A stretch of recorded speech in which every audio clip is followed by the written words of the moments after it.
Hey, Dan. Hey, Mickey. How are you?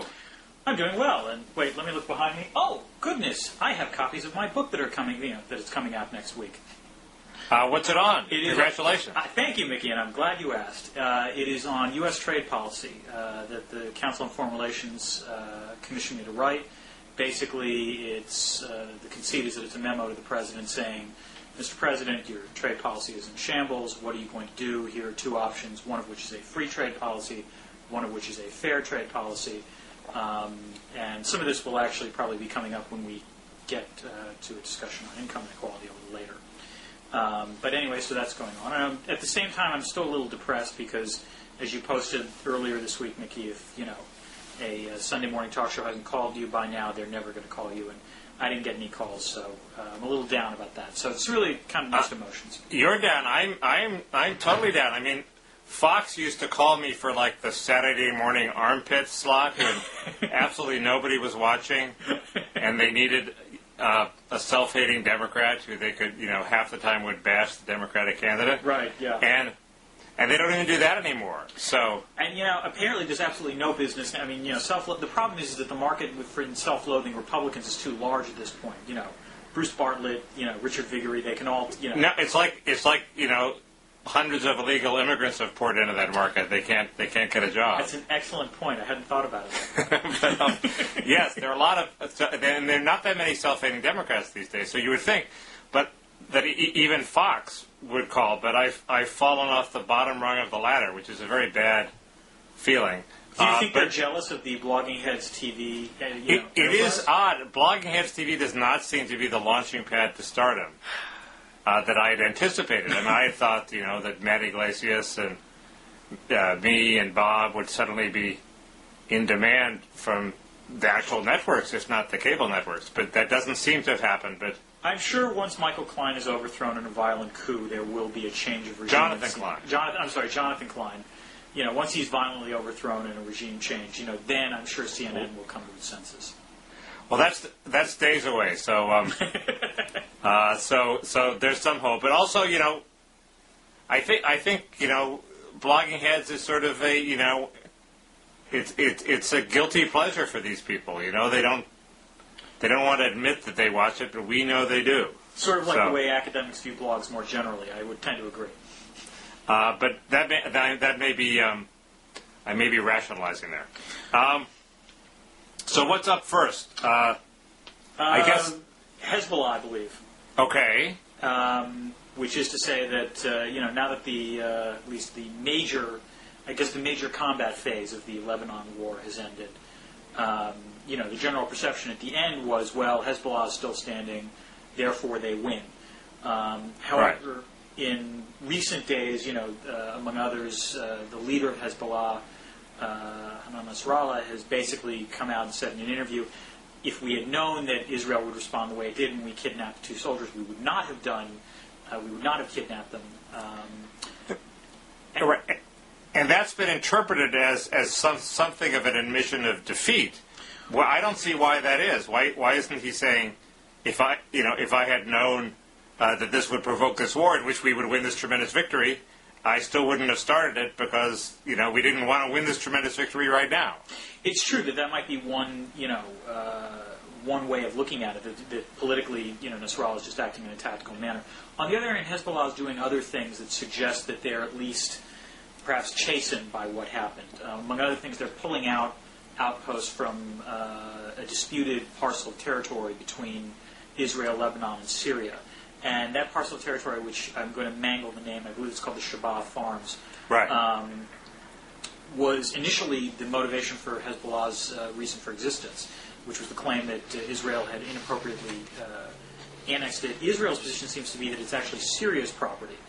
And if Hezbollah, Hezbollah obviously exists for a lot of other reasons, but that was at least figuratively their symbolic reason for existence. The fact that they're withdrawing forces from that area suggests that a compromise potentially could be in the works with regard to the three countries. And again, that's not something you would necessarily expect Hezbollah to do following a great, magnificent. Why? I don't see why Hezbollah would want to give up its raison d'etre, which is this tiny little parcel that they claim to be defending. That's exactly the point. So the question is, why are they doing it after they supposedly won this great victory? Or why are they even making moves that suggest they're prepared to do it following this great victory? It's hard. As a casual observer, it's hard to believe that their defeat was so great that they would. I would say two things. First, Michael Totten, who's been subbing for Andrew Sullivan, and basing a lot of this on his reportage. Right. Andrew Sullivan's blog mysteriously gets better toward the end of August every year. Well, I'd say it just gets more prolific. Okay. There's a little less gay marriage going on. Okay. Anyway, I'll defend Andrew a little bit. But, it was worth pointing out that, I pointed this out on my blog, it was my whopping caveat to the whole blogging about the war, which was the problem we had when the actual conflict was taking place is that the media coverage of the two sides was asymmetrical. Israel is a pretty established democracy, and while admittedly, any military is going to try to keep, certain secrets, it's simply more transparent and easier to cover what the costs were to Israel of the conflict as it proceeded. On the other hand, Hezbollah is about the exact opposite of an open, transparent organization, and therefore, furthermore, since their primary raison d'etre or strategic goal during the conflict was to simply survive, their obvious goal was to project as powerful a front as possible. And so, while the conflict was going on, you were never going to hear about whether or not Hezbollah was suffering significant damage or not. And I think you can potentially judge what's happened since then as evidence that Hezbollah did not come through this unscathed, to say the least. There's a split among the people who say that Hezbollah really didn't do too well. There's Amir Taheri, if I'm mispronouncing his name, I apologize. Who in the New York Post. Issue a blanket apology for all mispronunciations. Okay, we're free to mangle everybody's name. Yes, exactly. He says that basically Nasrallah started this war at the behest of Iran, his patron Iran, and that the Syrians are pissed at Nasrallah because they didn't know that he was going to start it, and they don't like the idea that this war was started at the behest of a foreign power, that Nasrallah is basically the pawn of Iran. Then there's Michael Young, in a very good article in Reason, said that Iran is actually pissed off at Nasrallah because it didn't want this war at this time. And why did Nasrallah provoke this war, which substantially degraded its capacity and left Iran more open to an Israeli strike? They can't both be right. Well, and that actually excludes a bunch of other narratives, one of which is that Israel started this war, that they used the pretext of the soldiers being captured as a way to launch this wider offensive against Hezbollah, and that therefore Hezbollah didn't start this in the first place. Right, and I always thought that was sort of one maybe the majority accepted version of how the war started, which is it conflicts with Taheri's. It doesn't conflict with Young's. Young's is Nasrallah, he goes over, grabs these two soldiers. He doesn't know that Israel's going to retaliate, but he gives them an excuse to do it, and the result is a big war before Iran wanted one. That's possible. I think the other thing we have to realize, one of the problems with the analysis on this is what political scientists call fundamental attribution error, which is the assumption that everyone did everything intentionally. The belief, in other words, that Nasrallah started this, knew that this was going to be a big, big war. Or for that matter, that the Israelis knew it was going to be a big, big war. I mean, if memory serves, the Israelis always said that the main triggering event for the large bombing campaign wasn't the abduction of the soldiers. It was the first rocket attack to Haifa.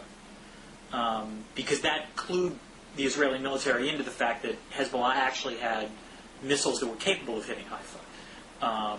Which then, wonders when Nasrallah launched the rockets, did he know that was going to be the response? And so on and so forth. I mean, it's possible Nasrallah before that thought, well, they're going to bomb us no matter what, so we might as well attack Haifa.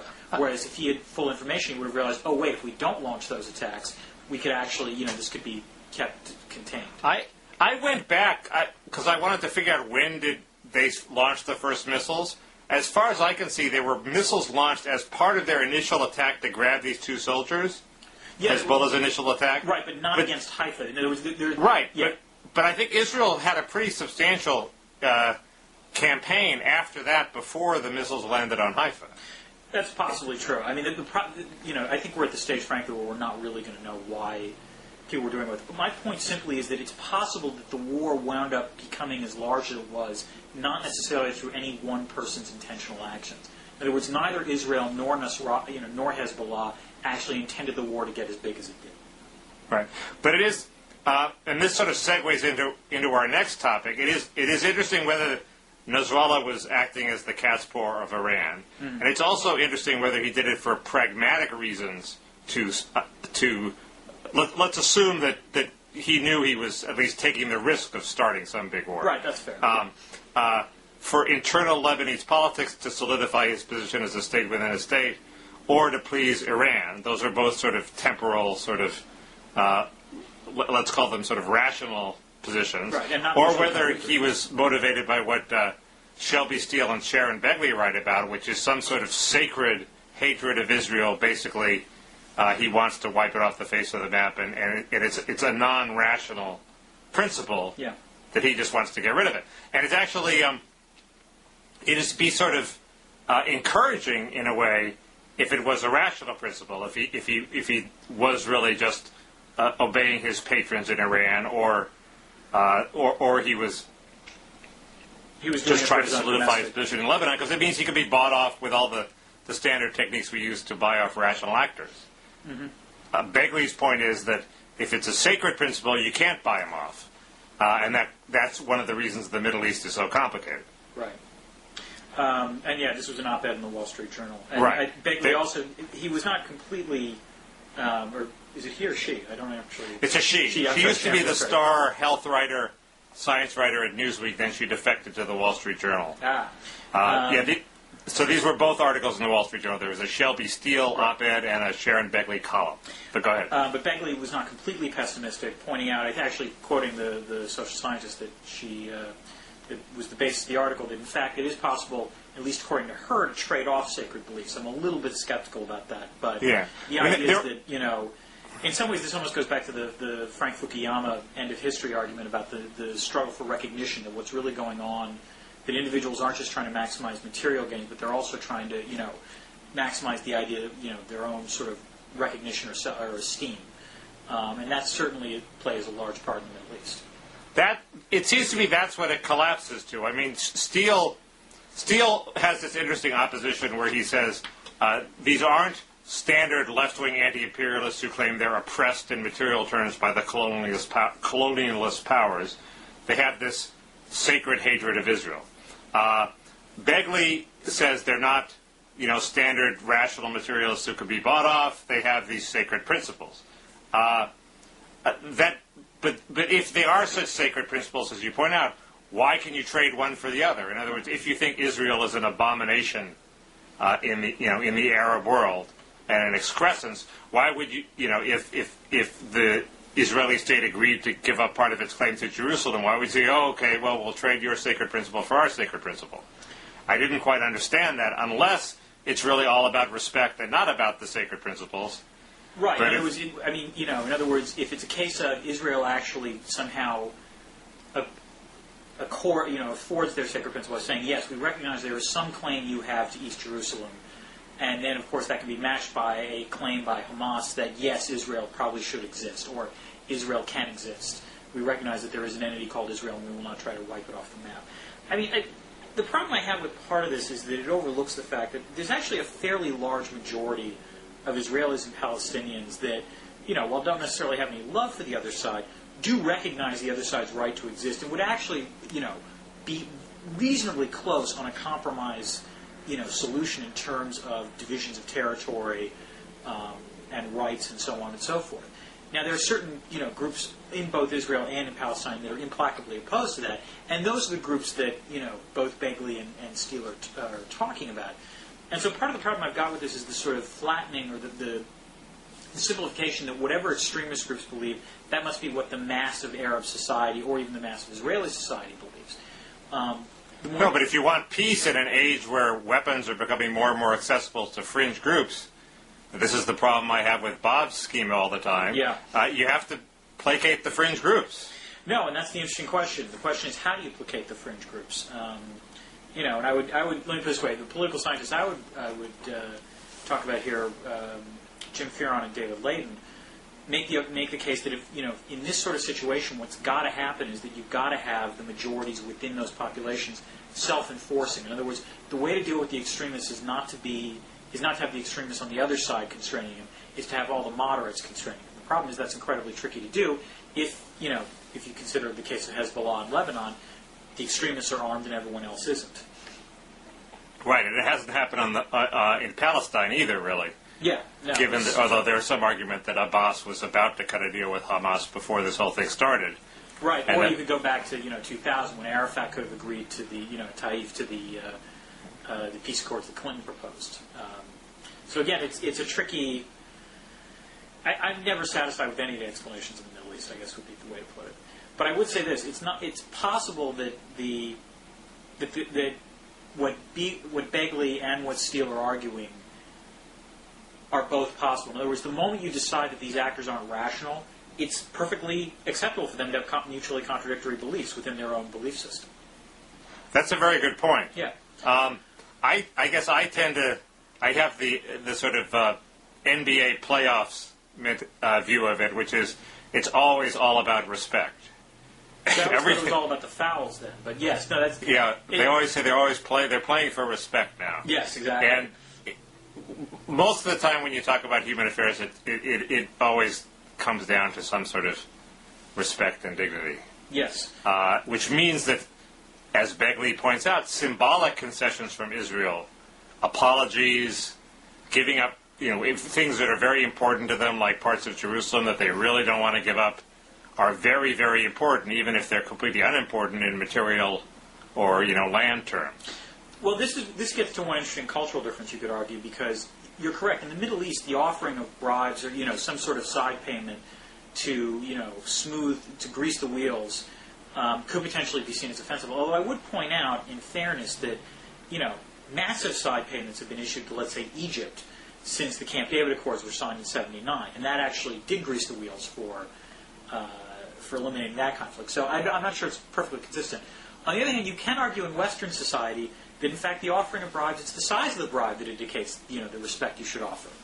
If you think about things like, let's say, corporate buyouts or other sorts of issues, it's the extent to which, the bigger the bribe, the more respect the person gets sometimes. Right.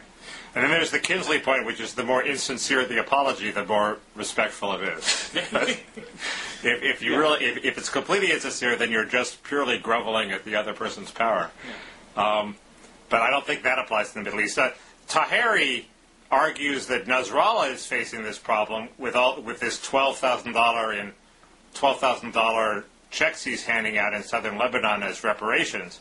Taheri claims that these are resented bitterly by the people who are getting them as bribes, as sort of death payments, pointing out that if you're martyred, you can't accept the death payment. Yeah. You have to be sort of spiritually pure. I'm wondering if there's a split in terms of perceptions of Hezbollah between, let's say, South Beirut and southern Lebanon. Because I don't know if you read Belgravia Dispatch, Greg Derigian posted about how Hezbollah has already started setting up reconstruction efforts in South Beirut, and they're apparently perceived as doing a better job than the Lebanese government. And there's not the same sort of resentment that's going on. But also in that case, it's actually what they're doing. They're actually engaging in the rebuilding efforts as opposed to making cash payments. Right. But, if you believe Taheri and Michael Young, the Hezbollah has made itself persona non grata in the Lebanese government, and they've not cemented their power at all. Yeah, I mean, I would like to believe that's true, which automatically makes me suspicious of it. Yeah, it's awfully convenient. Yeah, it is. I mean, we'll see what happens in the next couple of weeks. Yeah.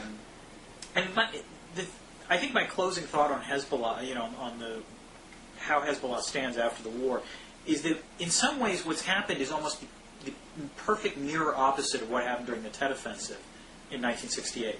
In the Tet Offensive in 1968, the North Vietnamese and the Viet Cong launched an offensive to try to demonstrate they were still in existence. They attacked a whole variety of American and Vietnamese installations. Militarily, they were thoroughly destroyed. The Viet Cong ceased to exist after the conflict, and the North Vietnamese suffered heavy losses. But they altered the perception that the war was an inevitable American victory, and as a result, even though they suffered a lot of tactical defeats, they won a strategic victory.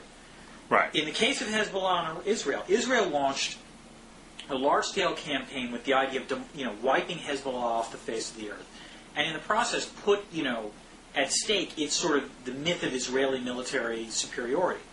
they actually apparently accomplished a lot more than people thought they did during the actual conflict. It looks like Hezbollah did suffer significant material losses, and yet, because Hezbollah is still existing, they actually get the big strategic win, even though they're hurting a fair amount.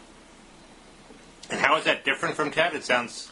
Oh, it's different. In this case, the Israelis launched the offensive, but suffered the and even though they achieved tactical victory, suffered strategic losses. I see. That was the difference. The North Vietnamese were on the offensive during Tet, and they won, whereas in this case, the Israelis were on the offensive, but they lost. But in both cases, the party that won the war lost all the battles. Yeah. Lost the symbolic PR battles. battles. Similarities. Yes. Yeah. Okay. I sense an anti-materialist theme developing. Ah, yes. Because now we're going to plunge right into the heart of material concerns and talk about income inequality. Right. Which I, maybe perhaps foolishly, I see it sort of bubbling up more and more in political debate. I see Paul Krugman is certainly on the warpath. Yeah. There's a campaign against Wal-Mart. Yes. There are Democrats like E.J. Dionne are talking about it. Of course, E.J. never stopped talking about it. But it's become fashionable again to talk about rising levels of inequality. Right. Especially at the top, but that's something to talk about. Yeah. And, I when I looked at this in my book, which came out in '92, I sort of concluded that first, inequality was increasing. The whole economy was being pulled apart like a piece of taffy. Right. And at all levels, even within lawyers, within doctors, the rich were getting richer, and gaps were opening up between rich and the middle and the bottom. And the second thing is that I didn't really care about income inequality that much, except as it affected social equality. Right. What liberals are all about is ensuring equal dignity for everybody. And, if you're going to live in a capitalist society, you're going to have to tolerate some income inequality. So if there was 2 times or 3 times, it didn't really matter as long as the mechanisms were in place to ensure that the rich didn't lord it over everybody else. As long as there was recognition. Recognition and, a substantial public sphere of life where the rich couldn't indulge in the perennial fantasy of the rich that they're better and they constitute an aristocracy. And I was pretty confident that America would be able to do that. And then Paris Hilton came along. Sorry? And then Paris Hilton came along. No, Paris Hilton is her album is tanking. Oh, okay, fair enough. But her mere existence, to some extent, as a public celebrity, would somewhat contradict her. I disagree. What could be more egalitarian than a complete nothing rising to the top? But she's not a complete nothing. She's a complete nothing sitting on gigantic wads of cash, is the thing. Well, she is now. I'm not sure she always was, but... Well, she was an heiress, is my point. That and the fact that she was an heiress is what got her initial sort of celebrity profile. That and the willingness to pose without lots of clothing. Right, but if we have a new aristocracy of celebrity, right, that's not so bad for social equality. Social equality is help when there are as many status hierarchies as possible. I see. So if there's a money hierarchy, but money doesn't buy you celebrity, and a celebrity hierarchy where celebrity doesn't buy you money, and a looks hierarchy where, money doesn't buy you looks and sexual appeal, and an academic hierarchy, and, all sorts of others, that's a good thing. Although I will point out again, in Paris Hilton's case, money did buy her celebrity, but go ahead. She's an exception. We can keep going.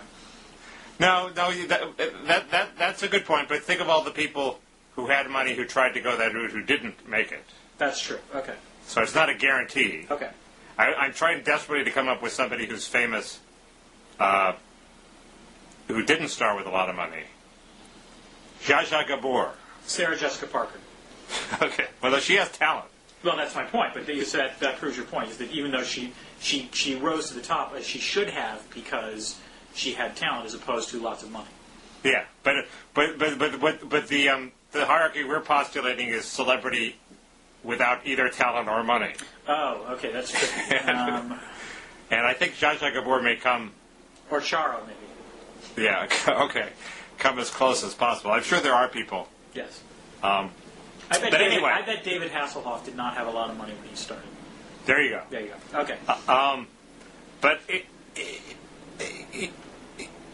there is a new learning since I wrote my book, which is that from 92 on, and this was pointed out to me by a guy named Gary Bertles at the Brookings Institution, who I respect a lot, what's happened, since 92 is not so much this phenomenon where the top 20% who are college educated, these Robert Rice symbolic analysts, pull away from everybody else, but it's really just been the top half of 1%, top tenth of 1%, getting the incredibly rich getting incredibly richer. Right. And that's what Krugman focuses on. He wrote a column sort of ridiculing Ben Bernanke, is that how you pronounce his name, the head of the Fed, for buying into the standard. Oh, no, it wasn't Bernanke. He was criticizing Henry Paulson, who's the Secretary of the Treasury. Oh, okay. Yeah. No, there was an earlier one, a much better one, last February, criticizing Bernanke. Oh, okay. Krugman believes in writing every idea 6 times. Yes. And so he's only done 2 of these. But the point is that Krugman has now gravitated toward this. It's not the top 20% pulling away from the bottom 80%. It's the top half of 1% pulling away from everybody else. Right.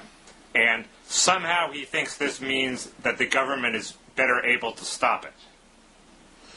Well, his argument is that his argument, and this has prompted a sort of large blog debate, is that the government has facilitated the inequality. That the reason the inequality is taking place over the last 15, 20 years is because of what government has done, which contradicts a lot of what economists believe, which is there are other factors out there, such as increases in productivity or technological change or a whole variety of other... well, the 3 big ones are trade, immigration, and technological change, which seem like big, powerful forces. Yeah.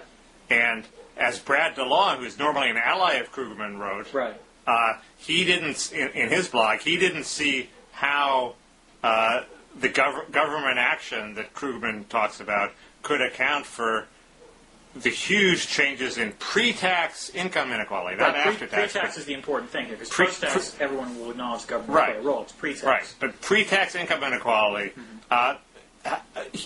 DeLong said he thought that the 3 horsemen of immigration, globalization, and technological change had to be more important than the government. And that's sort of that's my line, too. Right, and that's, I would argue, that's the neoclassical economist line. Not to imply that what Krugman's saying is way, way out of there, but, most economists would probably agree with that sort of logic. That's why Krugman's last column was so unpersuasive. It said, well, when Republicans are in power, we've had inequality, and when Democrats are in power, we've had more equality, but inequality grew rapidly during the Clinton presidency. It didn't grow rapidly in the Eisenhower presidency. In each of Krugman's eras, there have been mixed Democrats, Republicans. He has arguments that he rationalizes this by saying Eisenhower's really a Democrat and Clinton's really a Republican. Yeah. What I do think is true is that social mores have a big effect, and recently, there's no shame anymore, and the lid is off in terms of what corporate CEOs can pay themselves. That's part of it. Although I think James Galbraith, Brad DeLong also had posted a comment that James Galbraith pointed out, which is that a lot of what's going on in terms of the inequality is the reaping capital gains benefits in particular cases. And so what's really happening is that the returns to capital have increased by a dramatic amount. Now, why that is, again, becomes this question of whether it's government policy or something else. And then also there's the fact that, trade and immigration are, to some extent, linked to what government policy is. Right. Well, the one thing the government can control, in theory, is immigration. If immigration is bidding down, if these immigrants are bidding down wages at the bottom, which they seem to be, certainly in my community they set the tone at the bottom of the labor market. Right. The government, in theory, can control that, and that is the one obvious lever the government has, is to increase the share of GNP that's grabbed by labor, is to stop this flow of unskilled immigrants that are bidding down wages and give the people at the bottom some bargaining power. Yet that's the one lever that the Democrats don't want to pull. Well, also except for Krugman. Yeah, but the key... Well, Krugman's been ambivalent about immigration. It's been very interesting. At least ambivalence is a triumph in the Democratic Party. I agree with you. That's, to some extent, I think 5 years ago he wouldn't have been this ambivalent. It's interesting that he's shifted in that sense. But the other thing is, the key words you said are in theory. The government's been trying to get a grip on immigration since basically 1965, And it's not clear to me that any sort of, proposal, either the Get Tough variety or the guest worker variety, is really going to get a grip on this. I think the only way you're going to really genuinely get a grip on the immigration problem is by reforming Mexico. Well, but after Mexico, it'll be Bangladesh. No, not really. I mean, the latest census data that came out, this was about 2 weeks ago, I think the New York Times published, shows that, the overwhelming majority of immigrants coming into this country are Mexicans. To be sure, there are, large numbers of Chinese, large number of Indians, large number of other populations, but I think over 80% is Mexicans. I find that hard to believe. I find that 80% being Latino, I believe. No, Mexicans. Really? Yeah. I remember looking at the figure. It was an astonishing large figure. I'll check after this, and if I'm wrong, I will issue a contrite apology on this point. But the data suggested that an overwhelming majority were, in fact, specifically Mexicans. But just because, that doesn't mean that if Mexico suddenly became a labor magnet and started importing workers, that other workers from other countries wouldn't start coming here. No, it'd be harder, but they could come. As long as we are a relatively rich country, and as long as we have relatively open immigration policies, this will always be an issue. Yeah. I mean, I still hew to the idea that you eliminate the amnesty instead of have some employer sanctions and a physical barrier and make life a little unpleasant for people here illegally, and that has a good chance of doing the job. See, obviously this is where my libertarian impulse comes here. I'm far less troubled by the immigration question. I think the key thing is to make it possible for those who are here illegally to somehow get a legal status. Because the problem is, if you want to talk about labor abuses in this country, the largest amount of labor abuses are going on because workers are here, they don't have any legal status, and therefore they can't challenge what... Well, sure, but if you make all the 12 million illegals legal, then there'll be another 12 million illegals coming in after that who will, bid down the wages of the previous 12 million. Except I think the other 12 million are going to come no matter what. I'm very skeptical of the government's ability under any circumstance to actually block the flow of immigration. I think they're going to come here no matter what, because of the disparities between U.S. wages and what's going on in Mexico. So I would, on the one hand, have an open immigration policy, and I would also do my damnedest to try to have an improved Mexican economy.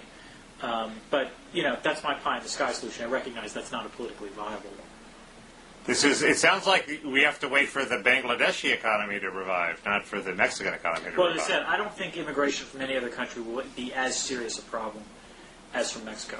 But so why don't we're straying from the topic, though, which is it's not just about immigration.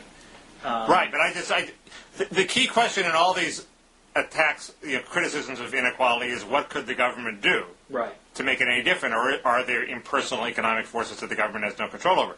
And that immigration is just one thing the government might be able to do. I can't think of anything else. See, it's interesting because, it depends on how you look at it. You think of immigration and think of it as a policy the government control. I think of it as a large impersonal force that the government can at best, have a slight impact on.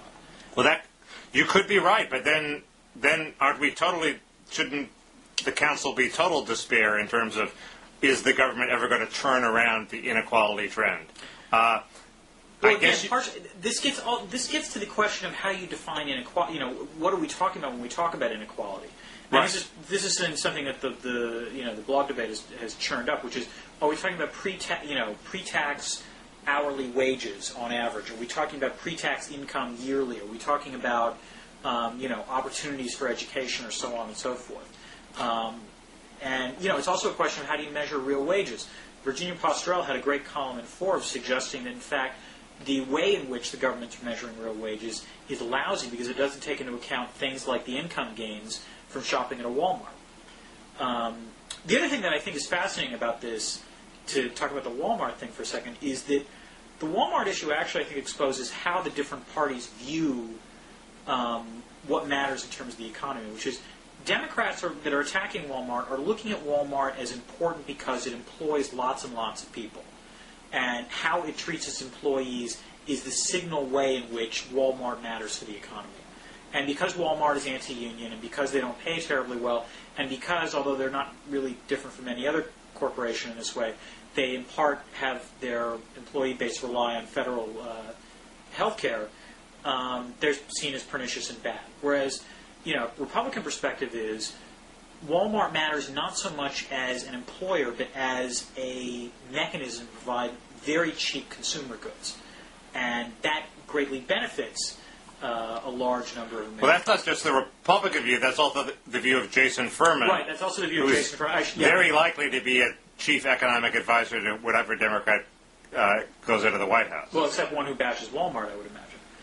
Even then, he's so smart, I think he'll get the job. He is very smart, I actually know. And I'm in part basing a lot of what I'm saying on the paper he wrote for the Center for American Progress, pointing out that Walmart is good for the poor.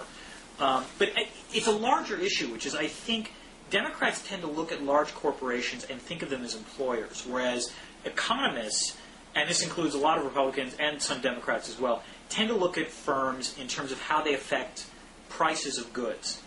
And I think the problem is that politically, the narrative of corporations as employers is much more compelling than the idea of corporations providing a good by providing cheap consumer products. I don't know how compelling this narrative is. I see it as more the Democrats being led around the nose by one of their old interest groups, the service workers unions, who are trying to organize Walmart.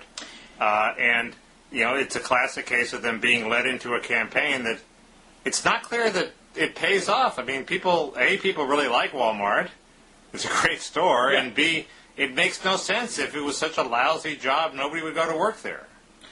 And the solution is obviously to have a tight labor market so people start quitting, and Walmart has to increase its pay. No, I don't disagree with any of this. I mean, certainly I think it's an absurd jihad. But at the same time, I mean, I think the reason some Democrats latch onto it is precisely because, as you said, the Democratic formula for success has always been in part relying on well-organized, and relatively centralized interest groups like unions. And the one thing that I think, anyone can agree about Walmart is not good for unions. And so as a result, Democrats to some extent are sort of foundering because they don't know what to do with this phenomenon. And, you're right. I think the better thing to do is to say, look, we've got to come up with a new plan. But you're going to have Democrats who have been Democrats for a long period of time thinking, no, we need the unions, so we need to latch onto this issue. Right, but that's no excuse for the net roots to latch onto it, because the whole idea of the net roots is that they don't need no interest groups. They're out there, they're ordinary Americans connected by the web, and they profess to hate the interest groups. So there's no reason why they should follow the lead of Andy Stern's Service Workers Union. It's possible, but unions is the one area where, in fact, I believe the net roots are actually perfectly simpatico with sort of mainline, old established Democratic interest groups. I've never heard net roots. Net roots have always been very pro-union, and in fact, I think this is one of the this kind of cleavage on which this issue takes place, which is some people think of this as an economic issue, and as an economic issue, it seems brain dead to attack Walmart. But in terms strictly of politics, if you want to keep the Democratic Party relatively well organized, you don't want to do anything that undercuts any sort of traditional organized group, and that's the one thing Walmart does. This is also a theme that Jacob Hacker and Paul Pearson, who you quoted in your blog earlier this week, harped on in their book Off Center. Well, it's not good for Hillary since she was on Walmart's board. True, although she then has recently returned a political contribution and is tap dancing as fast as she can towards the anti-Walmart position. I think the most telling thing about this is that Joe Lieberman has adopted an anti-Walmart position. That was astounding. I agree. I mean, what's interesting is that almost across the entire Democratic political class, they have adopted this anti-Walmart platform, which, as a Republican, I've got to thank the Democrats for doing, because I agree with you. I think in the end it's a suicidal move. Yeah. But I think Democrats are trapped in a policy of their, in a platform of their own creation, because you're talking about legacies of relying on union strength, and I don't think they have another game plan at this point. I don't think even the net roots have another game plan on this. I want to sort of, I just want to summarize what I think about income inequality, Okay. which is is there this phenomenon of the top 20% pulling away from the bottom 80%? Yes. Is there a phenomenon of the top 0.1% pulling away from everybody else? Yes. They're both happening. Yeah. If we care about social equality, the 80-20 thing might be more pernicious, because it is people pulling away on the basis of smarts and intellect and education, which is sort of more socially inegalitarian than just a money difference. So that the top 20% could think, not only am I richer than you, but I'm smarter than you. which is I'm really richer than you because I deserve to be richer than you. right, which is much more evil and insidious. The top 1%, it could be bad if if elite schools become monopolized by rich people, but that hasn't quite happened yet. Right. But I don't think the government can do a whole lot about either of them. Well, the other larger question is, should the government do something about this? I mean, this is where I might disagree with you, which is, one of the ways you can reduce inequality is simply by not letting the top 1/10 of 1% or the top 20% get as rich as it does, even if the bottom 80% is still as poor as they are.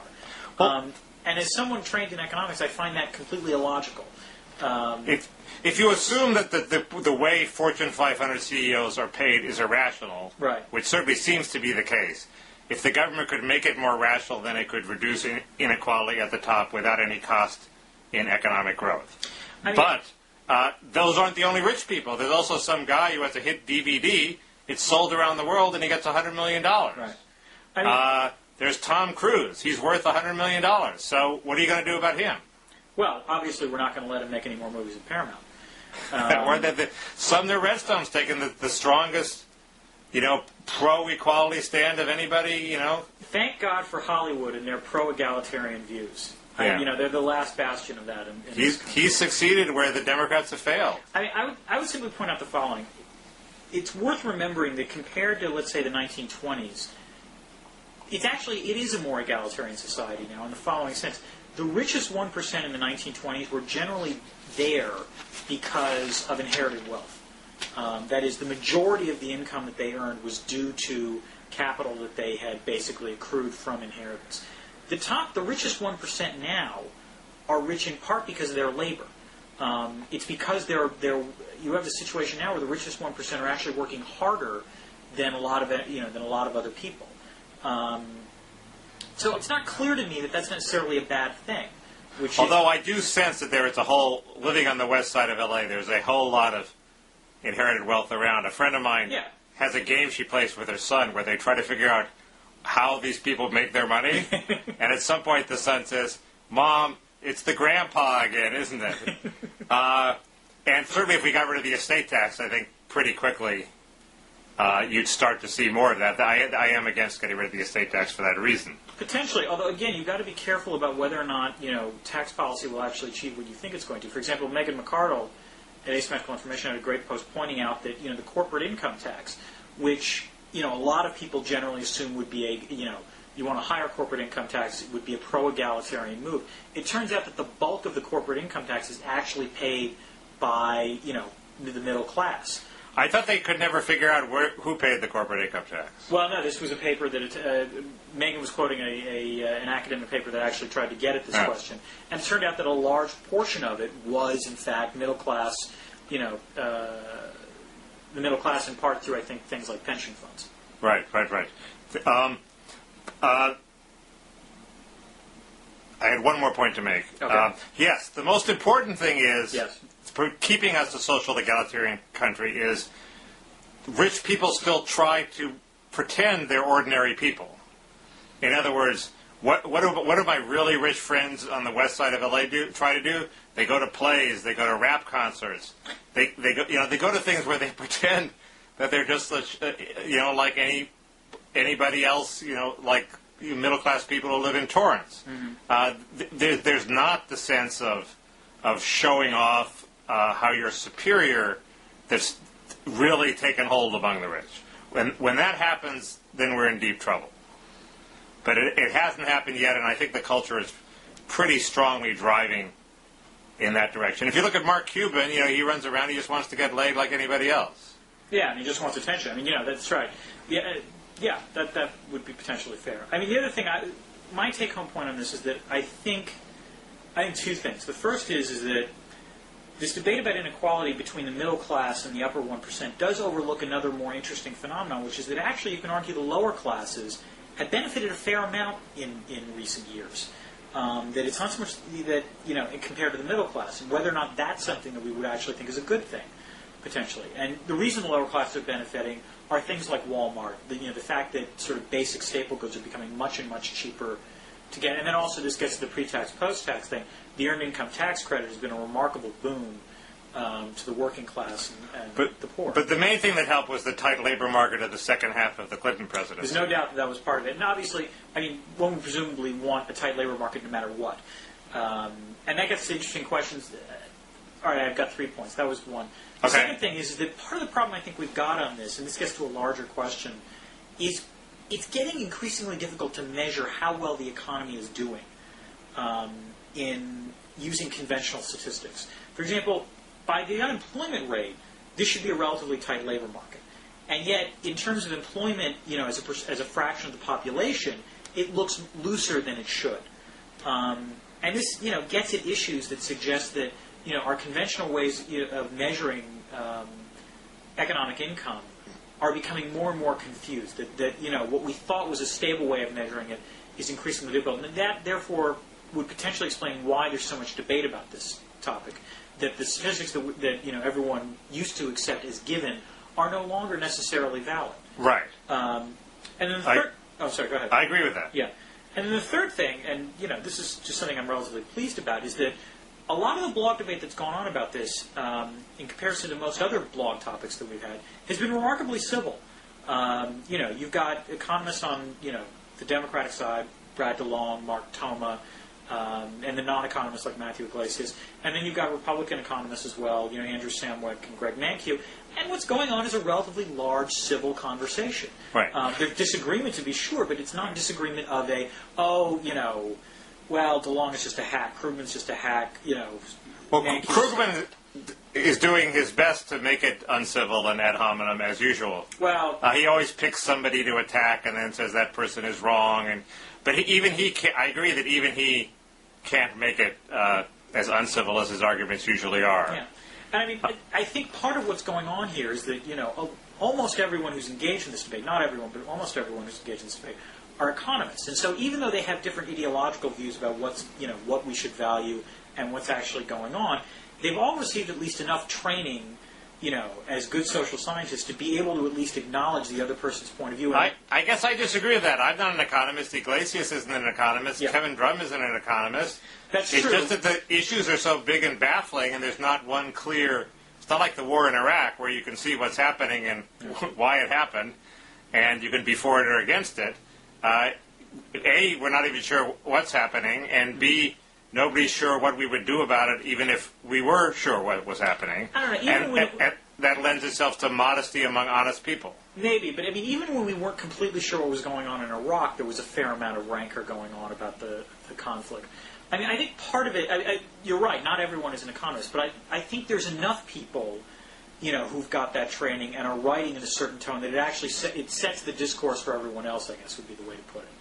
I think even the net roots are civil when it comes. I think your point is right. Mm-hmm. There is a civility, but I just think people... Anyway. Do you think, in other words, on problems that are so big and so complex, everyone becomes humble? Right, because the professionals are naturally humble, and the unprofessionals are humbled by the fact that they don't understand as well as the professionals. That's possible. I don't know. I think there's more to do with... I think it has more to do with that there's a greater number of professionals involved than is normally the case in a blog debate. But, I'm willing to entertain your possibility as well. I mean, there are tremendous numbers of uncivil professionals. I mean, some of the things DeLong has written about me are pretty uncivil. Mark Kleinman's an academic. He's pretty nasty at some point. Yeah, no, we can all get nasty at various points. The professionalism is no guarantee of well, no, it's the civility. Topic, though. In other words, it's the fact that this is it's an issue. I mean, maybe you're right. It might be both. It's the fact that it's a topic that's actually related to what the profession's about, which is economics. And it also, I agree with you. It might partly be that it's so large and so complex, and within the discipline, there's a recognition that we don't completely have all the answers. That it spills out into the sort of blog discourse. Okay. Interesting, but I agree that it's happening and it's a good thing. Yeah, and it is a good thing. I would say I'm mostly happy to see it because I've actually learned a lot reading all this. Although, if you listen to Anna Marie Cox over on the RenaissantSullivan.com, she claims that we're boring in our civility. Yes, well, you mean on Bloggingheads TV? Yes. Yes, well, yes, and Anna Marie quotes Nick Gillespie as saying, that Bloggingheads TV is like waiting for, watching another act of Waiting for Godot. I would point out, from Anna Marie's perspective, that it's a little bit hypocritical of Anna Marie to say this, given that part of her first book, in fact, about half of it, consists mostly of BlackBerry text messages. So, it takes one to know one, I would guess, in Anna Marie's case. Although maybe BlackBerry text messages are more riveting. They're certainly briefer than Well, Bloggingheads. Anna Marie writes them. They're certainly riveting. Yeah. Yes. Well, I think Gillespie's, he's just jealous. He actually would be he's a very good-looking guy, and he would be a riveting Bloggingheads feature. Maybe we should ask him. He's good with the quotes. I mean, he had this we're like the missing act from Waiting for Godot, and yes. Just the paper today, he was quoted as saying, libertarians are going to go Republican as soon, it's just as likely as Rick Santorum joining the Village People. So I think we should issue an open call, perhaps, here on Bloggingheads TV for Nick Gillespie to quit criticizing and actually see if he can come on and potentially improve the format. Well, Anna Marie versus Nick would be good, but here's the thing: you don't have to run this at normal speed. You can run it at 1.2 times, 1.5 times, and then it's not waiting for Godot. It's holy shit, Godot's about to arrive any minute. I mean, it's fast, okay? Or the chipmunks do Godot. Yeah, so that's 2 times. 2 times it sounds, but it lowers the tone, so you actually don't sound like a chipmunk. You just sound like you're talking so fast you can't understand. But I urge all listeners, and I think maybe you can do his podcast too. Don't play us at normal speed. We're not good enough for normal speed. We're so good. You've got to listen to us at twice the speed. We're okay at 1.5. Yes. Okay. Anna Marie, maybe you'd want to listen to at normal speed, but we're 1.5. Cool. Okay. So, I think I got in most of my enemies. I got a dig at Sullivan and Krugman, so I'll call that a day's work. That's definitely, very good. You don't have to comment on that. No. I got Krugman too, though, so don't worry about it. You're a civil professional. I'm a professional. Okay, I'm going to hit finish here. Okay, me too. Goodbye. Okay, see you then. Bye. Bye.